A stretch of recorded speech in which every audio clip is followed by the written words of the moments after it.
பழங்காவிரியில குப்பை கொண்டு சாக்கடை வருவது தடுக்க முடியுமா முடியாது? அப்படி இல்லைன்னா எதுக்கு இந்த மாவட்டத்தில் வாங்க?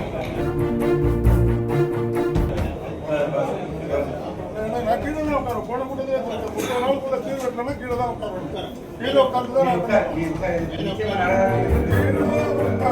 குப்பை கூழங்களால் நிரம்பியுள்ள பழங்காவிரி ஆற்றை தூர்வாரக் கோரி மாப்படுகையை சேர்ந்த விவசாயி ராமலிங்கம் முழங்காலில் மண்டியிட்டு நடந்து சென்று மயிலாடுதுறை ஆட்சியரிடம் மனு அளித்தார்.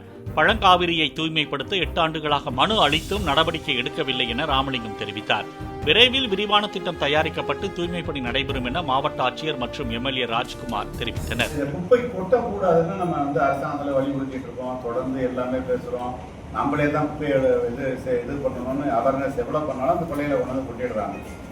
அதை நடவடிக்கை எடுக்க வேண்டிய விஷயம். அது நகராட்சியில் என்னன்னா அந்த குப்பையை எடுக்க வேண்டிய பொறுப்பு அவங்கள்ட்ட இருக்கு. ஆனால் இது பொதுப்பணித்துறையோட கண்ட்ரோல்ல இருக்கு. யாரு செலவீனம் பண்றங்கிற ஒரு பிரச்சனை இருக்கு. அதுக்கு ஒரு நிரந்தர தீர்வு கண்டிப்பாக காணப்படும்.